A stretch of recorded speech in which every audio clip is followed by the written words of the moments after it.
be an evening star shines down upon you.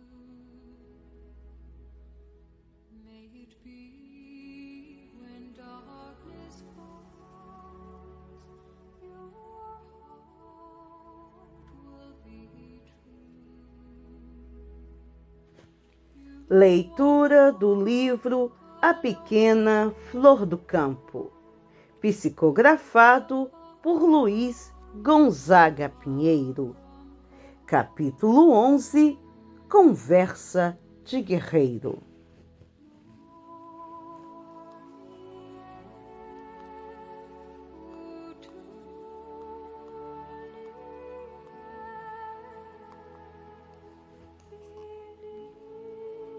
É do conhecimento dos espíritas que o espírito pode, uma vez liberto do corpo carnal, enquanto este dorme, retomar trabalhos incompletos, confraternizar com amigos desencarnados, assistir palestras, participar de cursos, enfim, dirigir-se ao mundo espiritual, nele desembarcando em regiões compatíveis ao plano dos seus pensamentos, a fim de realizar o desejo que lhe abrasa.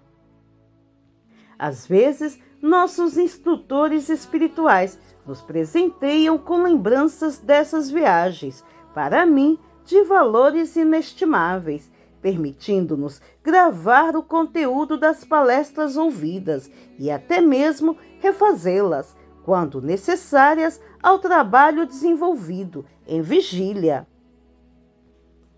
Após o término da reunião, na qual Tibiriçá nos advertiu quanto à necessidade de ampliarmos o quadro mediúnico, chegando ao lar, logo adormeci, acordando em meio a uma conversa informal com ele e seus bravos.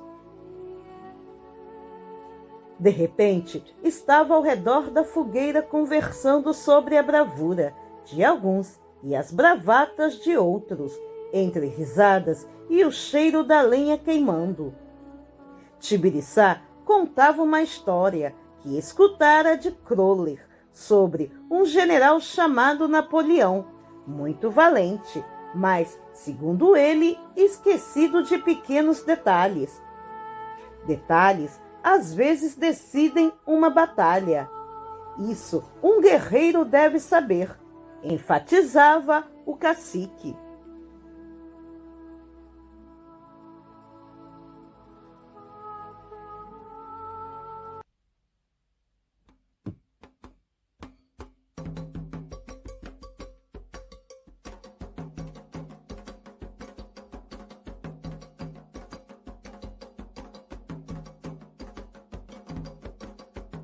Napoleão invadiu a Rússia com 600 mil homens e voltou esfomeado com apenas 10 mil. Os uniformes dos seus soldados e generais eram ajustados com botões de estanho, material forte e brilhante, apenas no clima quente. Quando a temperatura caiu em campo de batalha para abaixo de zero, os botões começaram a esfarelar, deixando os soldados, quando mais precisavam de calor, sem os meios de retê-los. Com fome, doentes, esfarrapados e quase mortos, vencido pelo general Inverno e pelo coronel Botão, Napoleão voltou para casa. O detalhe que concorreu para a derrota foi o Botão. Terminada a história, logo um gaiato entrou na conversa. Ainda bem que na tribo usamos para amarrar couro e cipó. Aquela história me enviou, abre parênteses, coisa de escritor, fecha parênteses, ao pensamento equivocado de certas pessoas que, desavisadas, julgam índios, negros e favelados, pessoas sem cultura, desconhecedores da sabedoria livresca ou mesmo excluídos das refinadas noções dos centros acadêmicos avançados. Tal raciocínio é fruto do preconceito e do desconhecimento da reencarnação, lei natural que favorece a volta do espírito ao corpo físico, quando ainda é suscetível de nele abrigar-se. Através dessa lei, um branco pode reencarnar como negro, um sábio em meio a ignorantes, israelita se transformarem em árabes, europeus se transportarem para tribos africanas, homens se tornarem mulheres, com direito a vice-versa para todo o parágrafo. Tudo depende do merecimento, da necessidade evolutiva, da missão que o reencarnante precisa desempenhar, das injúrias, débito, crédito, a que está vinculado. Um índio pode conhecer determinados teoremas científicos se reencarnou na condição de branco, frequentou suas universidades, absorveu suas teorias. E mesmo havendo dominado tal conhecimento, este pode se encontrar oculto pelo espaço de tempo em que ele se aprofunda em outra cultura. Lembrei da nota de rodapé que Bezerra de Menezes introduziu em seu livro Dramas da Obsessão, referindo-se ao seu amigo e ajudante Peri, cujo conteúdo transcrevo.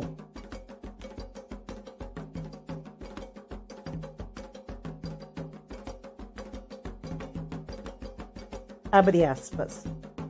O nome Peri encobre individualidade espiritual indígena que não desejamos identificar, já reencarnada.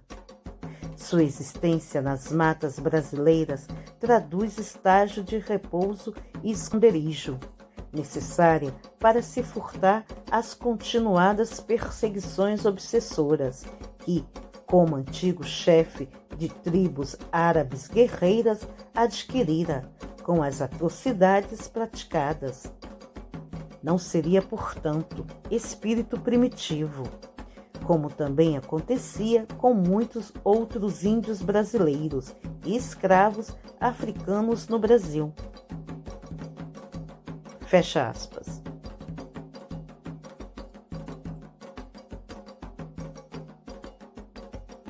Resulta disso que sabemos mais do que supomos e que estão mal orientados os que julgam de maneira parcial um índio ou outro indivíduo qualquer, rotulando de ignorante.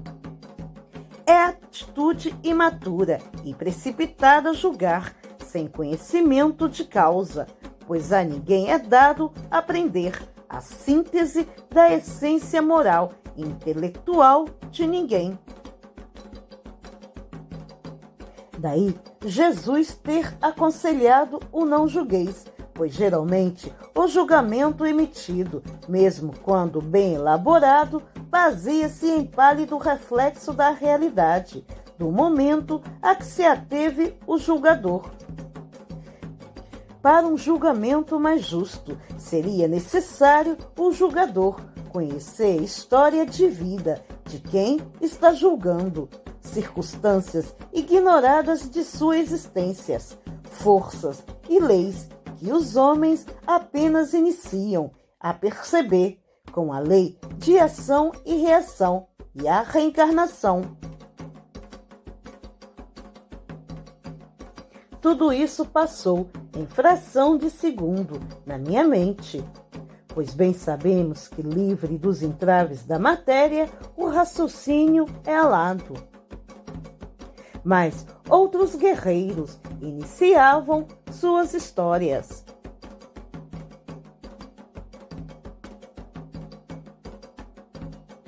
Existiu numa terra longínqua, chamada Esparta, um rei de nome Leônidas, cujo significado é forte como um leão.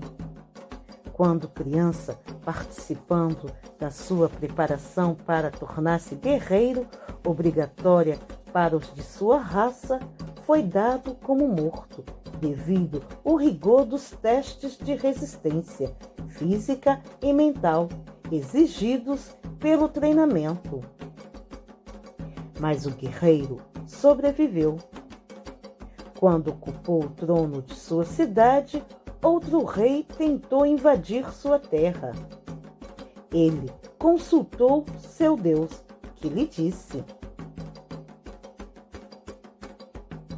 ou a cidade cai, ou cai o rei. Então Leônidas preferiu morrer a deixar sua cidade tombar. Perguntou ao seu general quantos soldados tinha o inimigo. São muitos, respondeu o general. São tantos que, se atirarem junto suas flechas, são capazes de bloquear o sol. O rei respondeu: então lutaremos nas sombras. Abre parênteses. Os índios adoram histórias assim. Fecha parênteses. O rei, que ficou conhecido como o mais valente do seu tempo, escolheu os 300 guerreiros mais bravos do seu exército e foi para um desfiladeiro apertado, formando lá verdadeira muralha humana, sobre a qual era impossível passar. Matou milhares de inimigos, sem voltar atrás nem se render.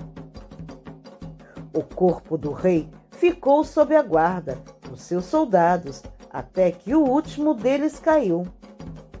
Então o vencedor, que perdeu mais da metade do seu exército, para matá-lo, cortou sua cabeça e crucificou seu corpo.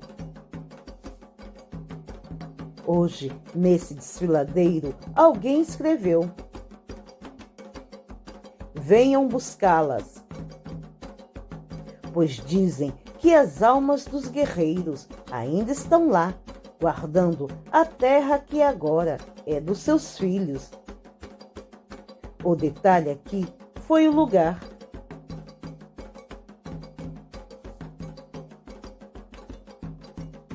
Logo que um encerrava seu relato, outro já introduzia outro personagem.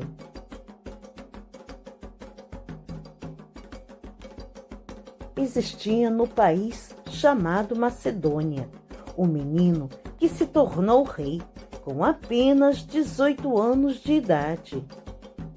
Seu divertimento era domar cavalos bravios e treinar a arte da guerra com os generais do exército do seu pai. Quando ficou órfão, assumiu o exército e saiu pelo mundo guerreando com outros imperadores e vencendo a todos. Era um homem muito valente e jamais perdeu uma luta. Seu nome era Alexandre. Seu exército tinha mais de 30.000 homens a pé e 5.000 a cavalo. Era um general diferente. Ficava na frente do exército, dando exemplo de coragem na luta. No seu exército, cada homem cobria com seu escudo o corpo do seu vizinho.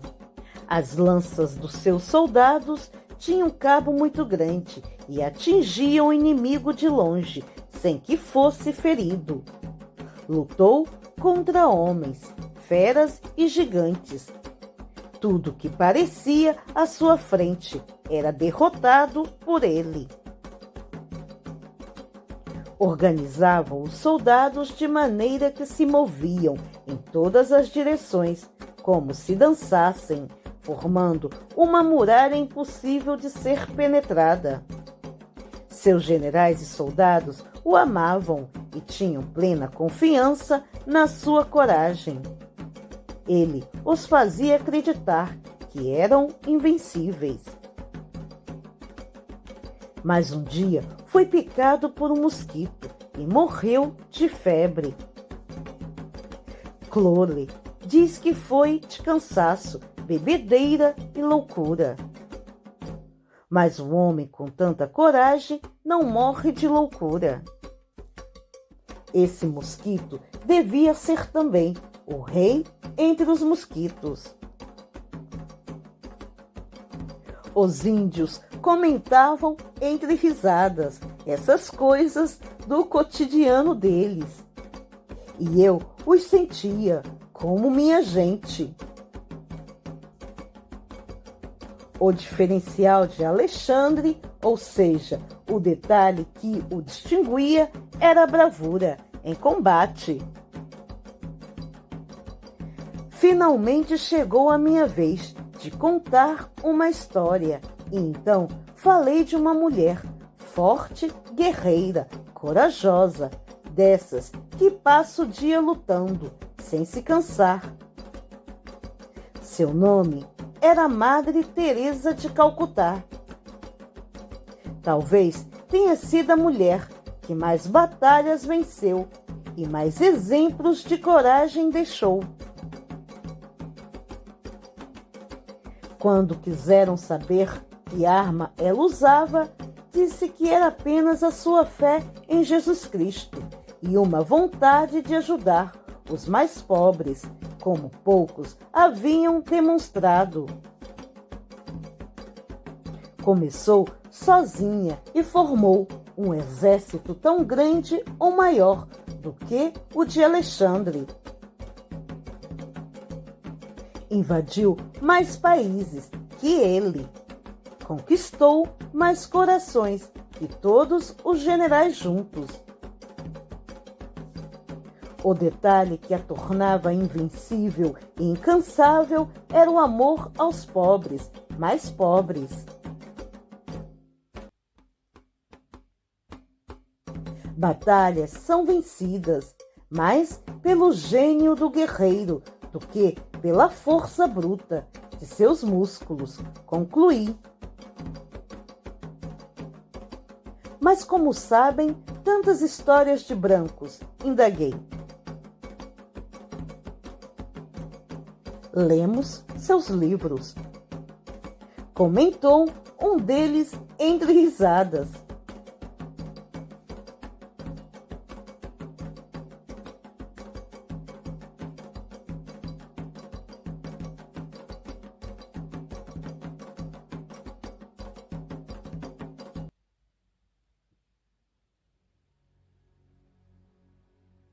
May it be an evening star,